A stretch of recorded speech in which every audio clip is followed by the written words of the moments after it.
नमस्कार मेरे प्यारे बच्चों। सब अच्छे होंगे, खुश होंगे, स्वस्थ होंगे और पढ़ाई लिखाई अच्छे से शुरू कर ही रखी होगी सब लोगों ने। और हम बात कर रहे थे यहाँ, देखिए मेरे प्यारे बच्चे, क्वांटम फिजिक्स में या क्वांटम भौतिकी में। और क्वांटम भौतिकी में हमने न्यूमेरिकल्स किए थे। इससे पहले प्रकाश विद्युत प्रभाव पढ़ चुके हम, फोटो इलेक्ट्रिक इफेक्ट हम पढ़ चुके। इसके अलावा हम कॉम्पटन प्रभाव या कॉम्पटन इफेक्ट हम लोग पढ़ चुके।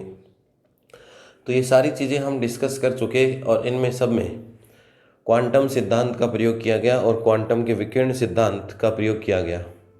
अब देखिए, कुछ बेसिक बातें हम पढ़ेंगे और उनसे पहले कुछ और बेसिक बातें मैं आप लोगों को बता देता हूँ कि एक तो देखिए भाई, नोट्स जो हम बना रहे हैं, नोट्स रोज़ साथ साथ बनाया करो मेरे प्यारे बच्चों। जैसे कि नोट्स साथ साथ बनाओगे जिससे कि सारी चीज़ें बेहतर होंगी। पीडीएफ के चक्कर में पढ़ोगे तो ये पीडीएफ ही मोबाइल में रखी रह जाएंगी, आप न पढ़ पाओगे। एग्ज़ाम तक रोज़ाना 2-2 पेज 5-5 पेज ये पीडीएफ के मिल रहे हैं आप लोगों को। तो ये पीडीएफ होते होते होते फिर इतनी सारी पीडीएफ हो जाएंगी, आपको पता ही नहीं चलेगा कि कौन सी पीडीएफ कौन से चैप्टर की है और कहाँ की है। इसीलिए हम लोग आपके लिए डबल मेहनत करते हैं कि हिंदी में भी लिखवाते हैं पूरा का पूरा, इंग्लिश में भी लिखवाते हैं, जिससे कि आप लोग कुछ लिख सकें। और जब तक नहीं लिखोगे चीज़ों को तब तक चीज़ें बेहतर और समझ में नहीं आने वाली हैं। इसलिए ये मीठा जहर है पीडीएफ का, जो अभी तो अच्छा लगता है, अभी तो अपन सोए सोए देख लेते हैं इनको, वीडियो को, क्लास को देख ली। अब पीडीएफ है ही, अब वो है के चक्कर में पीडीएफ पढ़ी पढ़ी पढ़ी पढ़ी वो पीडीएफ ही पीडीएफ हो जाएंगी फिर आप लोगों के पास, और उनका पता ही नहीं चलेगा कि कौन से, इसके बाद वाला कौन सा टॉपिक है, इसके बाद वाला कौन सा टॉपिक है। इसलिए इससे दूर रहें बच्चों। ये बिल्कुल कड़वा सत्य है कि पीडीएफ से काम नहीं चलने वाला है। जब तक यहाँ समझोगे फिर लिखोगे। अब पीडीएफ हम भी देने को दे सकते हैं, लेकिन आप ही लोगों के लिए मैं डबल मेहनत करता हूँ। अगर पीडीएफ अगर मैं दूँ तो पीडीएफ से तो मुझे बोलना ही नहीं पड़ेगा, हिंदी में भी दे देंगे, इंग्लिश में भी दे देंगे, तो तुरंत जो 2 क्लास में काम होना है वो आधे घंटे में हो जाएगा काम पूरा। लेकिन उन चीज़ों से नुकसान आप ही लोगों का है। जब तक नोटबुक में नहीं लिखोगे, न्यूमेरिकल भी मैं सारे यहीं कराता हूँ लिखवा के, जो भी न्यूमेरिकल करने के लिए देते हैं वो भी यहीं देते हैं, जिससे कि नोटबुक में दिखे तो सही वो। अब पीडीएफ में एक बार नीचे चली गई पीडीएफ, पता ही नहीं चलेगा। इसलिए पीडीएफ के इस मीठे जहर से दूर रहिएगा।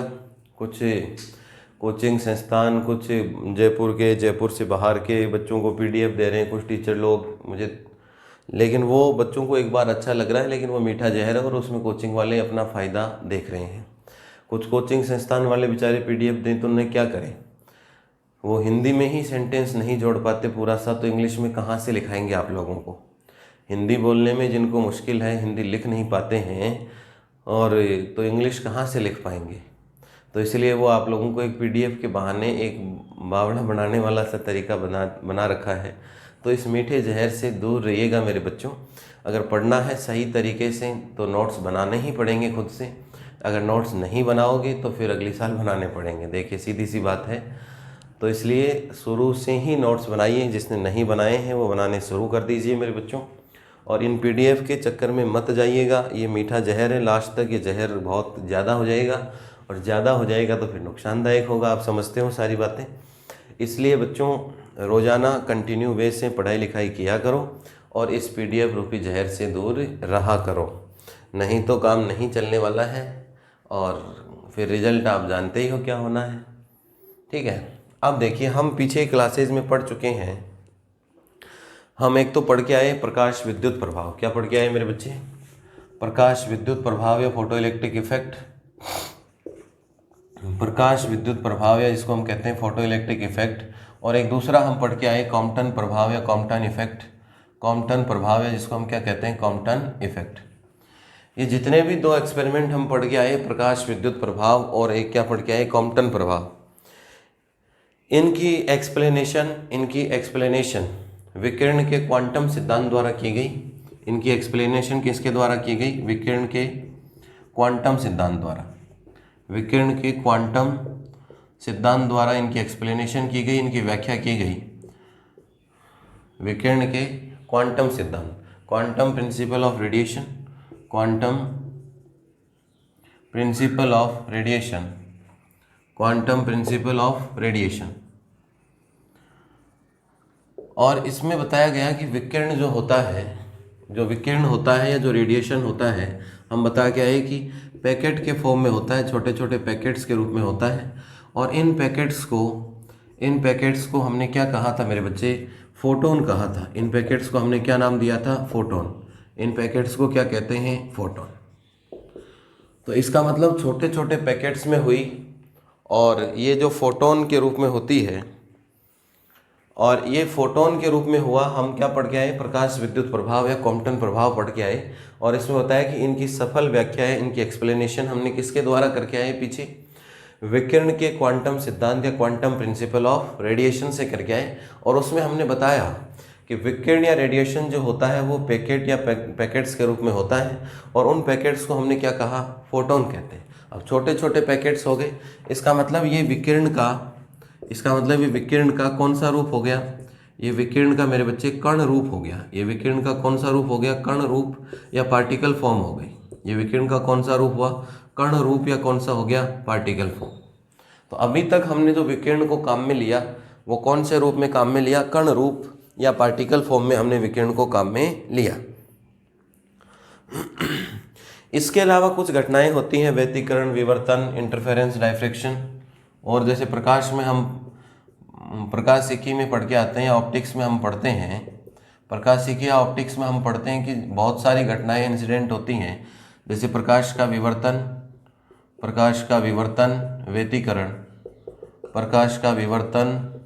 व्यतिकरण, इंटरफेरेंस, डायफ्रैक्शन। प्रकाश का विवर्तन, व्यतिकरण, ये जितने भी घटनाएं हैं, इंटरफेरेंस या जिसको हम डायफ्रैक्शन, ये प्रकाश की जितनी भी घटनाएं हैं, इनमें हम जानते हैं कि कौन से रूप किससे व्याख्या की जाती है? इनमें होती है प्रकाश का तरंग रूप। किस में होता है मेरे बच्चे?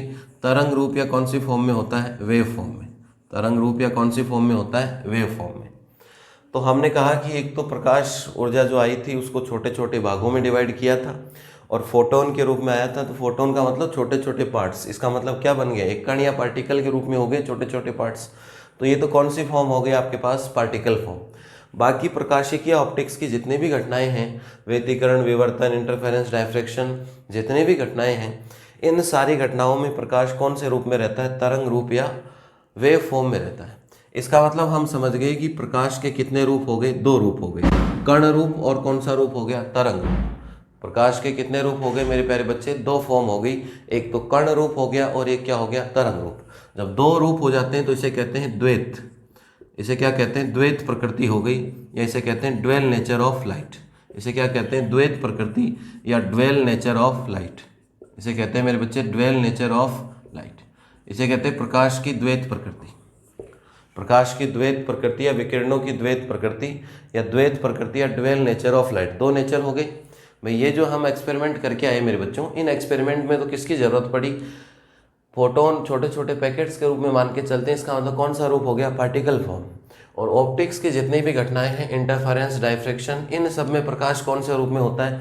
तरंग रूप या किस में होता है? वेव फॉर्म में। तो 2 रूप हो गए प्रकाश के आपके, कर्ण रूप और कौन सा हो गया? तरंग रूप। इसीलिए क्या होता है? द्वैत प्रकृति या क्या होता है? Dwell nature. अब एग्जाम में छोटा क्वेश्चन बन जाता है। यहाँ से छोटा क्वेश्चन क्या बनता है मेरे बच्चे कि आपके पास जो विकिरण है आपकी, विकिरण लिख सकते हैं, विकिरण की द्वैत प्रकृति। विकिरण या रेडिएशन कह दो या प्रकाश ऊर्जा कह दो, विकिरण या रेडिएशन भी कह सकते हैं। रेडिएशन की बात कर रहे हैं हम। तो जो भी विकिरण या रेडिएशन है वो कितनी प्रकृति की हो गई? 2 प्रकृति की। अब एग्जाम में क्वेश्चन क्या बनता है यहाँ से कि विकिरण की द्वैत प्रकृति को समझाइए। Discuss the dual nature of radiation. कई बार क्वेश्चन आया हुआ एग्जाम में कि प्रकाश या विकिरण की द्वैत प्रकृति को समझाइए। Discuss the dual nature of radiation. और ड्वेल नेचर ऑफ रेडिएशन में क्या डिस्कस करना है छोटे क्वेश्चन में? ये जो मैंने बातें बताई, ये बातें हमें क्या करनी है? डिस्कस करनी है। तो आज की क्लास में सबसे पहले ऊपर लिखिए क्वेश्चन लिखिए मेरे बच्चों, विकिरण की द्वैत प्रकृति को समझाइए। क्वेश्चन लगा के लिखिए, विकिरण की द्वैत प्रकृति को समझाइए। Discuss dual nature of radiation. विकिरण की द्वैत प्रकृति को समझाइए। Discuss dual nature of radiation. देखिए, जहाँ से आपको स्थिति क्लियर होती है लिखने की, वहाँ तो मैं हेडिंग लगा के लिखवा देता हूँ, और जहाँ से कोई क्वेश्चन बनने की होती है कि इस क्वेश्चन में क्या लिखना है, कितना लिखना है गुरुजी, हमें पता ही नहीं चलता है फिजिक्स में बहुत बार, तो वहाँ मेरे बच्चों में क्वेश्चन से शुरू करता हूँ। वहाँ हम क्वेश्चन लिख के उसका आंसर लिखेंगे तो हमारे लिए बेहतर रहेगा कि हम उस चीज़ को अच्छे से समझ सकें कि भाई एग्जाम में क्वेश्चन आए तो इस क्वेश्चन का आंसर में कितना क्या लिखना है।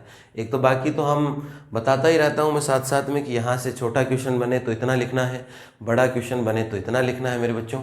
वैसे ही ये सबसे बेस्ट तरीका होता है फिजिक्स में कि जहाँ स्थिति क्लियर हो वहाँ डायरेक्ट हेडिंग से चल लेते हैं, और जहाँ कोई अंदर से छोटा क्वेश्चन बनने की गुंजाइश होती है वहाँ हम क्वेश्चन लिख के उसका सॉल्यूशन लिख लेंगे, और सॉल्यूशन लिखने के लिए देखो उसको क्वेश्चन के रूप में हम डिस्कस करेंगे। तो क्वेश्चन लिख लिया होगा सब बच्चों ने मेरे कि विकिरण की, क्वेश्चन लिख लिया होगा सबने कि विकिरण की द्वैत प्रकृति को समझाइए या discuss the dual nature of radiation. अब उसमें क्या लिखना है ये सारी चीज़ें आपने देख ली होगी, तो ये दिमाग में थ्योरी घूमनी चाहिए, जितनी मैंने बोर्ड पे बातें लिखी हैं बस ये घूमना चाहिए। इसके बाद इसी को जोड़ के इसी से हम सेंटेंस बना के, और भाई इसमें कोई नई चीज़ तो देखो मैंने बताई नहीं, जो सारी चीज़ें हम पीछे पढ़ गए हैं उन्हीं को तो डिस्कस किया है। अब इन सारी चीज़ों को हम जोड़ के इनसे सेंटेंस बना के हम इस क्वेश्चन का आंसर दे सकते हैं। कौन से क्वेश्चन का? प्रकाश या विकिरण की द्वैत प्रकृति या ड्यूअल नेचर ऑफ रेडिएशन।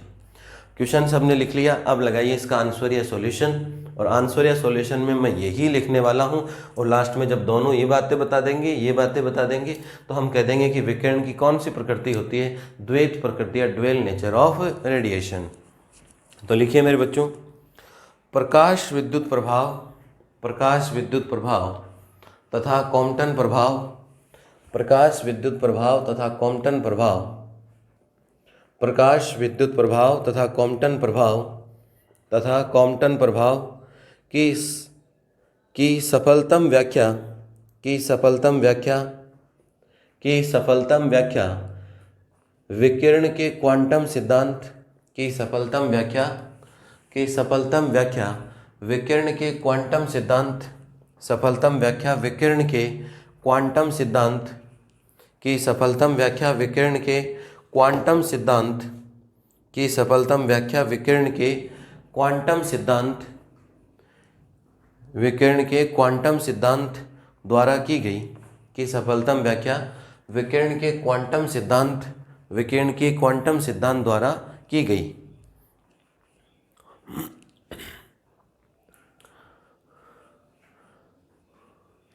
के द्वारा की गई।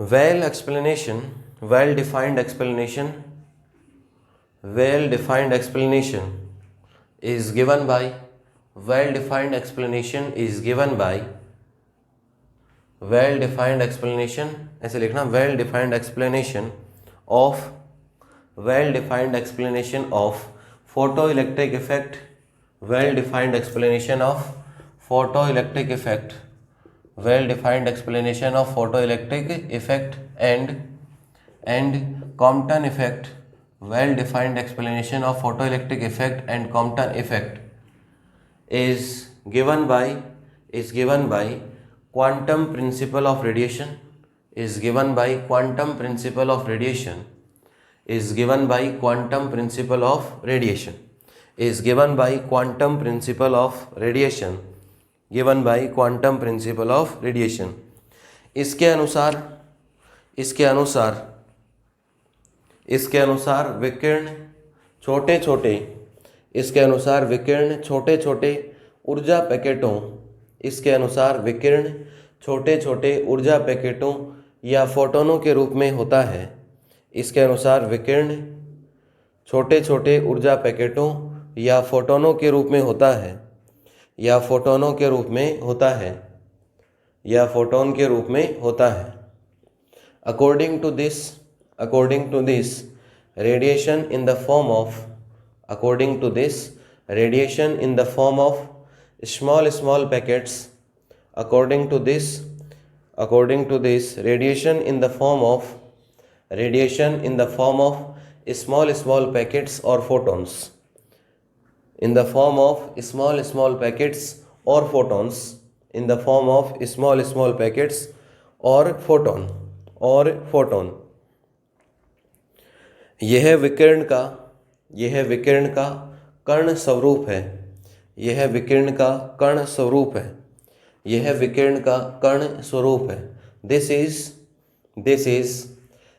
This is particle form of radiation. This is particle form of radiation. This is particle form of radiation. This is particle form of radiation. This is particle form of radiation. This is particle form of radiation. ये तो किसकी बात हो गई? कर्ण रूप की। फिर अगले पैराग्राफ से लिखिए, अगली लाइन से लिखिए, प्रकाशिकी की अनेक घटनाएं, प्रकाशिकी की अनेक घटनाएं, प्रकाशिकी की अनेक घटनाएं, प्रकाशिकी की अनेक घटनाएं जैसे व्यतिकरण विवर्तन, प्रकाशिकी की अनेक घटनाएं जैसे व्यतिकरण और विवर्तन, प्रकाशिकी की अनेक घटनाएं जैसे व्यतिकरण और विवर्तन की सफल व्याख्या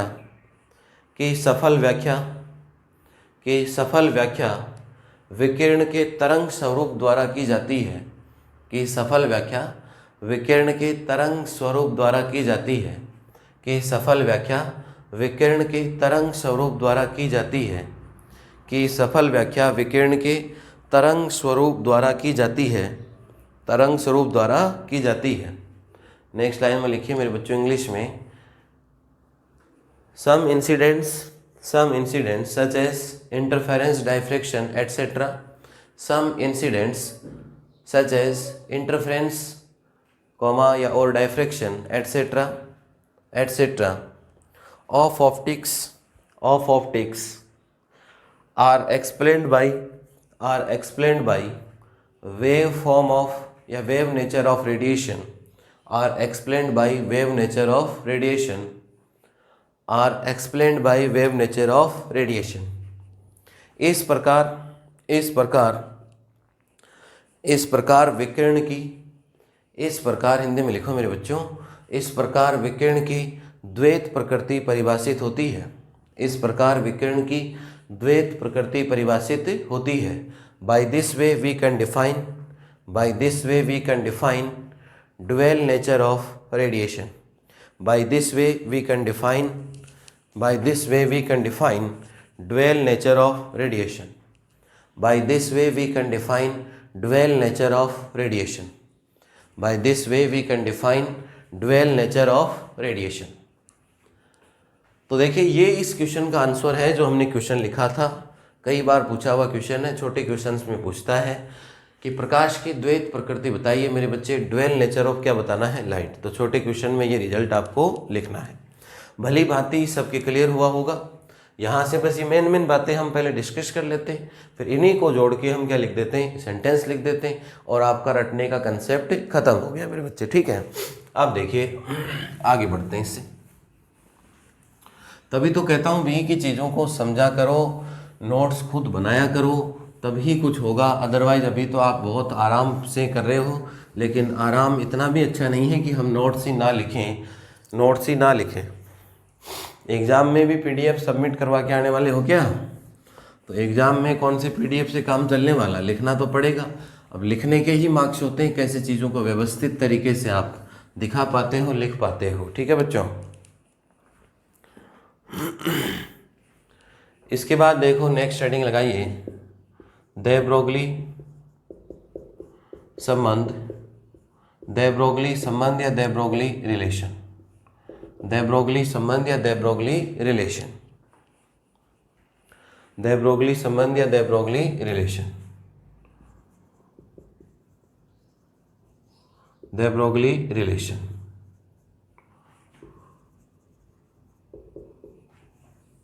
हेडिंग लगाइए, दे ब्रोगली संबंध या दे ब्रोगली रिलेशन। अब दे ब्रोगली के बारे में थोड़ी बहुत बेसिक बातें तो हम करके आए थे, लेकिन वो मैं भली भांति जानता हूँ कि आप लोगों की कितनी सी बेसिक बातें याद हैं। बस नाम याद है कि एक दे ब्रोगली था, इससे ज़्यादा हमें कुछ भी मालूम नहीं है। यही हो रहा है ना? तो इसलिए हो रहा है कि क्योंकि हम चीज़ों को थोड़ी सी भी समझ के आते पहले तो ये समस्या नहीं होती। अब देखिए दे ब्रोगली संबंध या दे ब्रोगली रिलेशन की बेसिक बातें बताता हूँ जो आगे हमारे काम आने वाली है। तो दे ब्रोगली ने क्या कहा कि भाई कोई भी कण या पार्टिकल है, दे ब्रोगली की पहले बेसिक चीज़ें बताइए। दे ब्रोगली ने 1923-24 में एक्सपेरिमेंट दिया था, 1923-24 में दिया था थ्योरेटिकल बातें, और इसके बाद में इसका एक्सपेरिमेंटल भी प्रूफ हो गया कि ये बातें सही हैं। अब देखिए दे ब्रोगली ने जो बातें बताई थी उसने बताया था कि कोई भी कण या पार्टिकल है अगर वो गतिशील है, कोई भी कण या पार्टिकल है तो वो गतिशील है। कोई भी कण या पार्टिकल है और पार्टिकल कैसा है आपके पास, गतिशील या मूविंग पार्टिकल है। ठीक है मेरे बच्चे, कोई भी कण या पार्टिकल है और वो क्या है, गतिशील या मूविंग पार्टिकल है, तो उस कण के संगत या उसके करस्पॉन्डिंग, उस कण या पार्टिकल के संगत या करस्पॉन्डिंग एक तरंग या वेव होती है। उस कण या पार्टिकल के संगत एक सहचारी तरंग होती है, उसके करस्पॉन्डिंग एक क्या होती है, वेव होती है। और उसी वेव को क्या कहते हैं, द्रव्य तरंग कहते हैं या मैटर वेव कहते हैं। और उन्हीं मैटर वेव को बाद में क्या कहते हैं, दे ब्रोगली द्रव्य तरंगें या दे ब्रोगली मैटर वेव्स कहते हैं। भाई दे ब्रोगली ने क्या कहा, कोई भी कण या पार्टिकल है उसके साथ उसके संगत या उसके करस्पॉन्डिंग एक क्या होती है, एक तरंग या वेव होती है, जिसको हम कहते हैं सहचारी तरंग या करस्पॉन्डिंग वेव होती है उसके साथ। और उस करस्पॉन्डिंग वेव को फिर क्या कहते हैं, द्रव्य तरंग या मैटर वेव कहते हैं। और उन मैटर वेव को ये किसने बताया था, दे ब्रोगली संबंध या दे ब्रोगली ने बताया था। तो इनको कहते हैं दे ब्रोगली द्रव्य तरंगें। क्या कहते हैं मेरे प्यारे बच्चों, दे ब्रोगली द्रव्य तरंगें। और इन सारी चीज़ों का एक्सपेरिमेंटल या प्रयोगात्मक सत्यापन भी हो गया था। अब प्रयोगात्मक सत्यापन कहाँ से हुआ, प्रयोगात्मक सत्यापन हुआ आपके पास, एक तो प्रयोग पहले भी नाम सुना होगा आपने, डेविसन जर्मर का प्रयोग।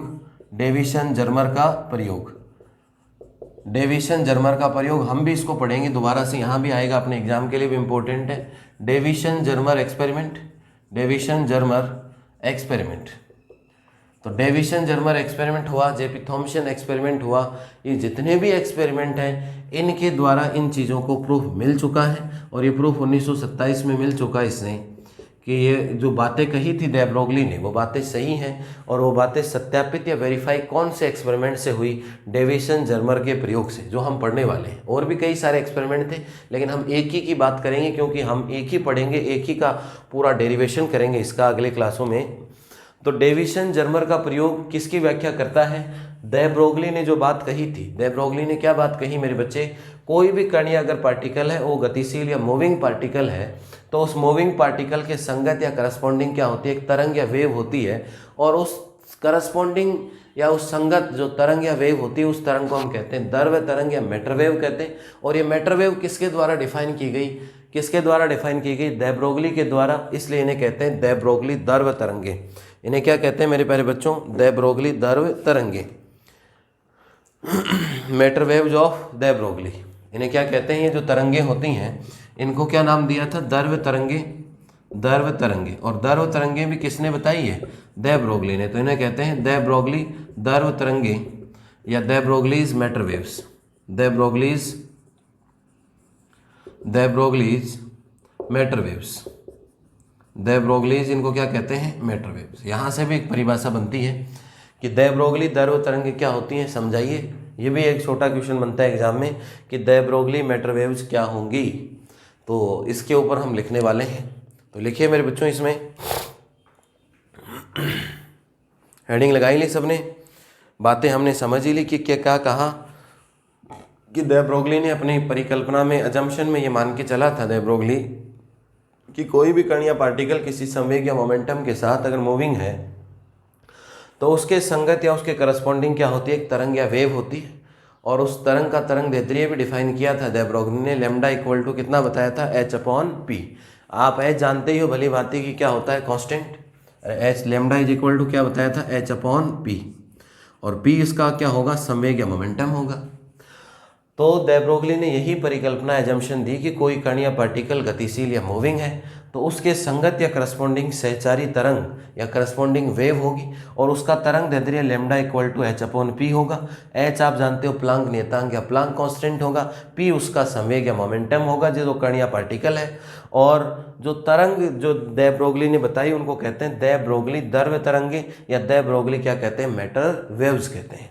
तो लिखिए मेरे बच्चों इसमें दे ब्रोगली की परिकल्पना के अनुसार, दे ब्रोगली की परिकल्पना के अनुसार, दे ब्रोगली की परिकल्पना के अनुसार, दे ब्रोगली की परिकल्पना के अनुसार पी संवेग से, पी संवेग से, दे ब्रोगली की परिकल्पना के अनुसार पी संवेग से गतिशील कण के, दे ब्रोगली की परिकल्पना के अनुसार पी संवेग से गतिशील, पी संवेग से गतिशील, पी संवेग से गतिशील कण के संगत, पी संवेग से गतिशील कण के संगत एक तरंग, पी संवेग से गतिशील कण के संगत, कण के संगत कह दीजिए चाहे कण के सहचारी, कण के संगत, कण के संगत तरंग की परिकल्पना या तरंग की कल्पना की जा सकती है, कि संगत तरंग की कल्पना की जा सकती है,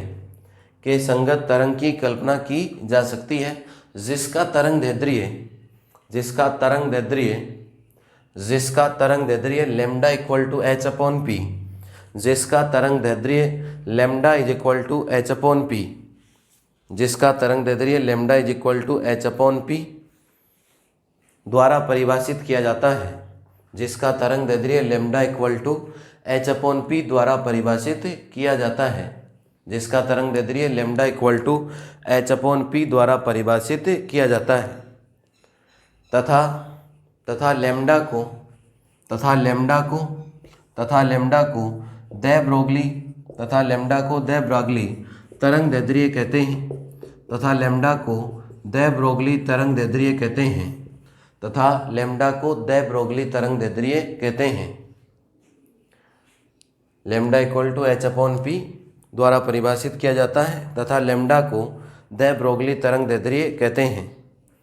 और दे ब्रोगली तरंगों को, दे ब्रोगली तरंगों को, दे ब्रोगली तरंगों को द्रव्य तरंगे कहते हैं, दे ब्रोगली तरंगों को द्रव्य तरंगे कहते हैं, दे ब्रोगली तरंगों को द्रव्य तरंगे कहते हैं, दे ब्रोगली तरंगों को द्रव्य तरंगे कहते हैं।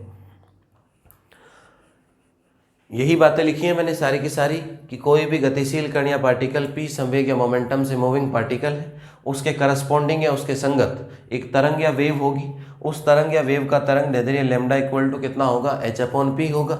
और इस तरंग दैर्ध्य को क्या कहते हैं, दे ब्रोगली तरंग दैर्ध्य। और दे ब्रोगली ने जो तरंग बताई कि ये कण के साथ तरंग रहती है, उस तरंग को हम क्या कहते हैं मेरे बच्चे, द्रव्य तरंग या क्या कहते हैं, मैटर वेव कहते हैं।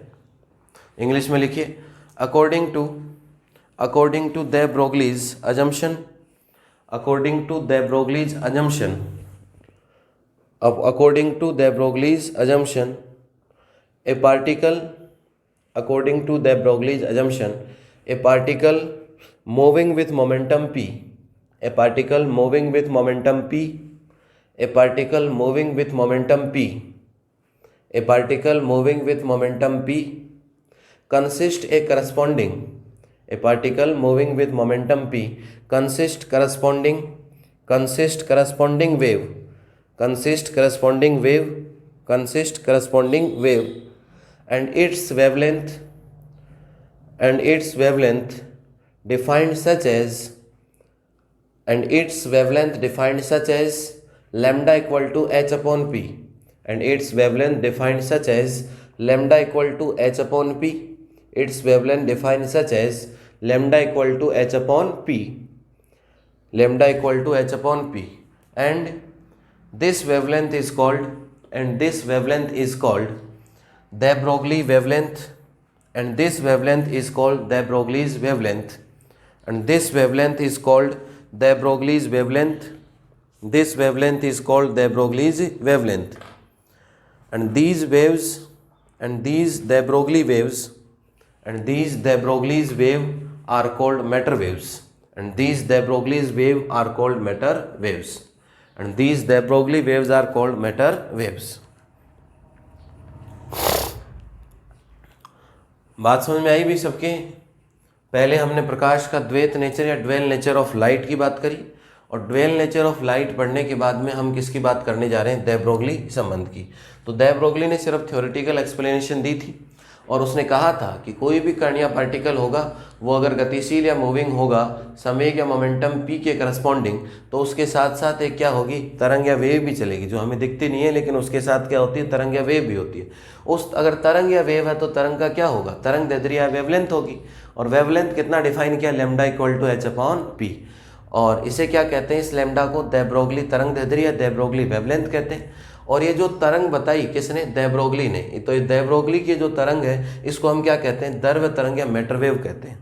तो दो तरीके से सवाल आता है एग्जाम में कि द्रव्य तरंग किसे कहते हैं। एक तो क्वेश्चन यहाँ से ये बनता है, देखो दो सारे क्वेश्चन साथ साथ बनेंगे तो आंसर का पता रहेगा एग्जाम में क्या लिखना है। एक तो यहाँ से क्वेश्चन बनता है द्रव्य तरंगे क्या होती है आपके पास, या मैटर वेव डिफाइन कीजिए। द्रव्य तरंगे समझाइए छोटे क्वेश्चन में। मैटर वेव्स का क्वेश्चन बन सकता है तो भी यही बातें बतानी है इसमें। और एक बन सकता है क्वेश्चन आपके पास दे ब्रोगली संबंध या दे ब्रोगली रिलेशन या दे ब्रोगली की परिकल्पना को समझाइए, तो भी यही बातें आपको लिखनी है। दोनों क्वेश्चन का आंसर एक ही होगा। चाहे तो क्वेश्चन आपके पास आ जाए दे ब्रोगली संबंध या दे ब्रोगली रिलेशन पूछे आपसे, चाहे आप लोगों से पूछे द्रव्य तरंगे क्या पूछे मेरे बच्चे, मैटर वेव्स पूछे, दोनों ही केस में रिजल्ट क्या आएगा आपके पास? सेम आएगा। दोनों ही केस में रिजल्ट आपके पास क्या आएगा? सेम आएगा। ठीक है।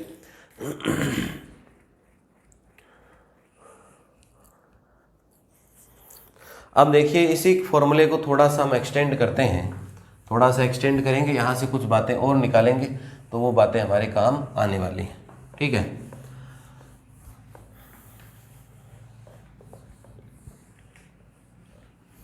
अब इसी चीज़ में आगे लिखिए नेक्स्ट लाइन से, यदि कण का वेग v, यदि कण का वेग v है, यदि कण का वेग v है, यदि कण का वेग v है, if velocity of particle is v, if velocity of particle is v, if velocity of particle is v, और v है जो लाइट की वेव से क्या है? छोटा है। Velocity v is less than c,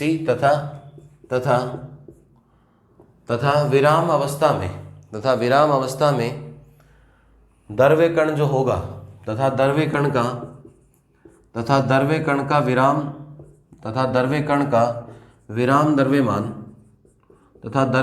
विराम द्रव्यमान m0 है, तब दे ब्रोगली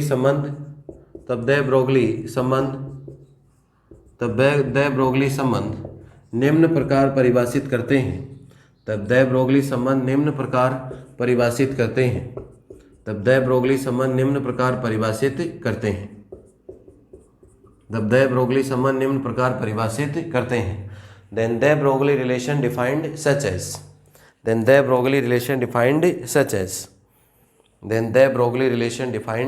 as, कैसे डिफाइन करेंगे मेरे बच्चे कि लैम्डा इज इक्वल टू हम जानते हैं कितना होता है? h/p। Lambda is equal to हम जानते हैं कितना होता है? h/p। इंग्लिश में लिख लो, velocity of particle is v, v is less than c, and mass of particle m0 at rest, then de Broglie relation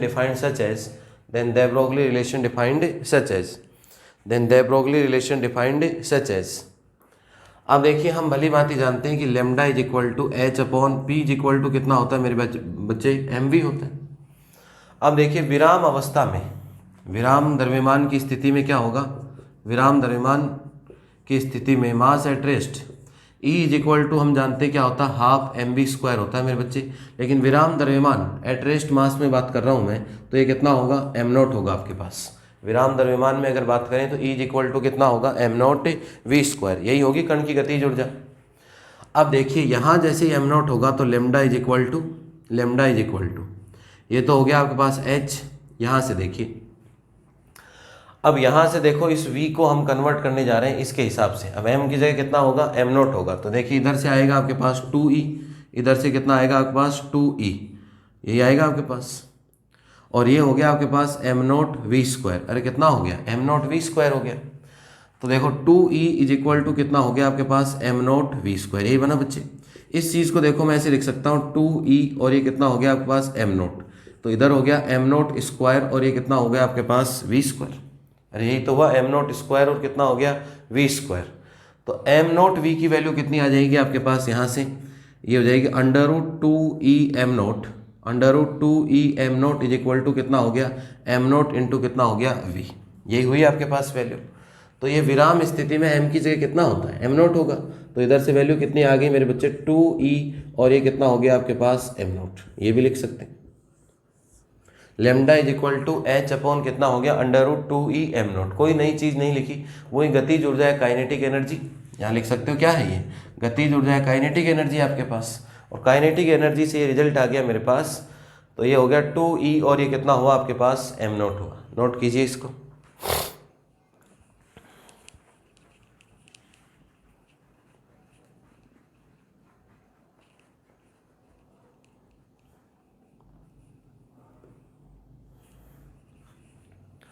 और अगर कण, ये तो देखो प्रकाश के वेग से बहुत कम है, अगर लाइट के बराबर सी वेलोसिटी हो लगभग कण या पार्टिकल की, तो आप जानते ही हो तब क्या होगा।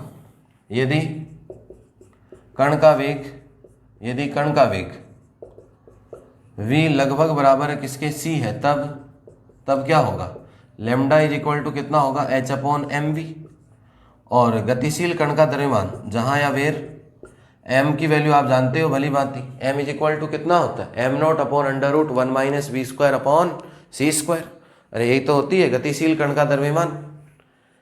m क्या होता है, गतिशील कण का द्रव्यमान, गतिशील कण का द्रव्यमान, मास ऑफ मूविंग पार्टिकल। ये तो बेसिक चीज़ें बच्चों बहुत सालों से पढ़ते आ रहे हैं अपन। m नोट अपॉन कितना होता है under root 1 minus v square upon कितना होता है मेरे बच्चे सी स्क्वायर। जब कण का वेग ज़्यादा हो, प्रकाश के वेग के बराबर हो, तब तो lambda is equal to h upon p m भी लिख सकते हैं।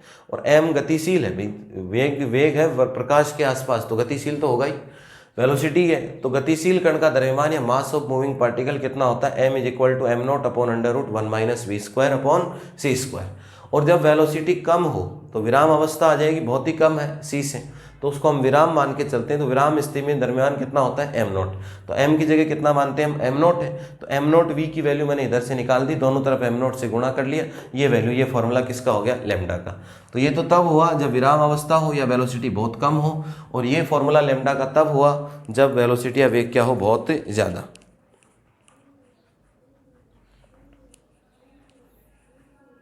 और एक संबंध और काम में आएगा हमारे, जो आप जानते हैं, हम पहले से भी पढ़ के आए हैं। ऊर्जा E तथा संवेग P के मध्य संबंध। ऊर्जा E आगे काम आएगा बच्चे। ये तो इतना काम तो किस में करना है, जब दे ब्रोगली का आए क्वेश्चन, तो उसमें यहाँ शुरू से लेके यहाँ तक दे ब्रोगली बताना है। अब देखिए ऊर्जा E तथा संवेग P में संबंध, ऊर्जा E तथा संवेग P में संबंध, संवेग P में संबंध। ये फॉर्मूला बहुत सालों से याद करते आ रहे हैं हम, दोबारा लिख रहा हूँ, आगे काम आएगा। Relation between energy, relation between energy E and momentum P, and momentum P, relation between energy P E and momentum P। क्या होता है अभी, E इज इक्वल टू, आप पढ़ के आए होगे, E इज इक्वल टू, अरे E इज इक्वल टू पढ़ के आए नहीं आए कुछ फॉर्मूला, तो E इज इक्वल टू कितना होता है मेरे बच्चे, E इज इक्वल टू होता है अंडर रूट पी स्क्वायर सी स्क्वायर एम नोट स्क्वायर, और C की पावर कितनी होती है 4, पी स्क्वायर सी square plus M nought square, और C की पावर कितनी पढ़ के आए 4। ये रिलेशन हम, तो ये रिलेशन याद होनी चाहिए सबकी। E is equal to under root P square C square M nought square, C की पावर कितनी हो गई 4। ठीक है,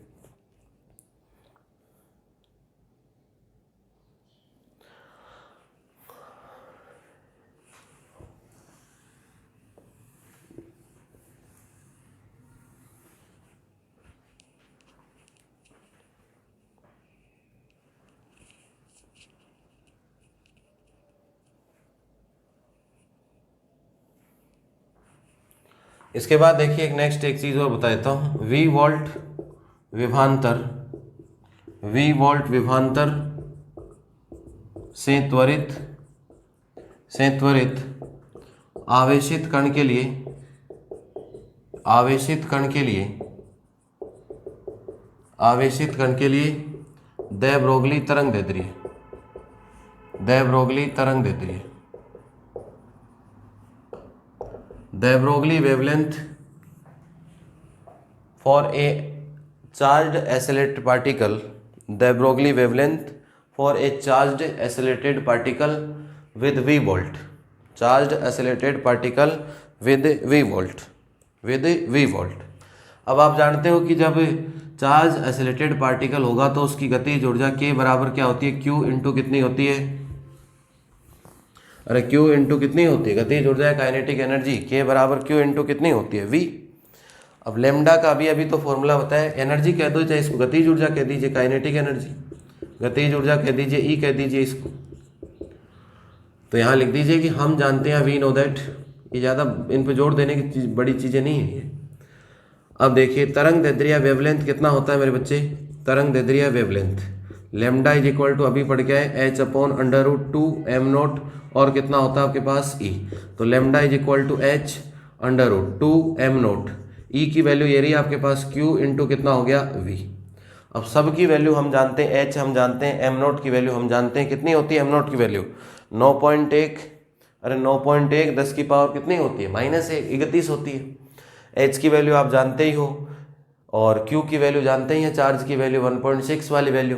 तो इन सब से मिला के रिजल्ट आएगा आपके पास, और रिजल्ट आएगा 12.27, h constant, m not constant, q constant, तो इन सब से रिजल्ट आएगा 12.27 एंगस्ट्रॉम, और नीचे सिर्फ v बचेगा, कितनी वोल्टेज आप लगाते हो, एंगस्ट्रॉम। तो ये दे ब्रोगली का फॉर्मूला है, जो किसके लिए दे ब्रोगली ने डिफाइंड किया था, आवेशित कण या पार्टिकल, जो चार्ज पार्टिकल है और कितने वोल्टेज से आवेशित है, v वोल्टेज से। तो एनर्जी E बराबर क्या हो जाती है, q इंटू वी होती है, बेसिक सी चीज़ है। तो E की वैल्यू रख दी q इंटू वी, h आप जानते हो m0 होता है 9.1 10⁻³ kg, q आप जानते हो 1.6 इंटू 10⁻19 कूलॉम होता है। लिखना चाहो तो लिख दो, जहाँ या वेर इधर लिख देना, आपके पास जगह होगी उसमें, जहाँ या where h is equal to होता है 6.62 10⁻34 और m0 होता है आपके पास 9.1 इंटू 10⁻31 kg और q होता है आपके पास 1.6 इंटू 10⁻19 कूलॉम। तो ये याद होना चाहिए। अब इसका एक्सपेरिमेंटल प्रूफ करेंगे, सेम यही रिजल्ट ला के दिखाएंगे आपको। किससे, ये तो डे ब्रोगली ने किससे दिया था, थ्योरेटिकल दिया था। अब इसी को हम किससे करेंगे, डेविएशन जर्मर से। नोट कर लीजिए भी, और मैंने जो बातें कही वो बातें सबको समझ आई होगी अच्छे तरीके से।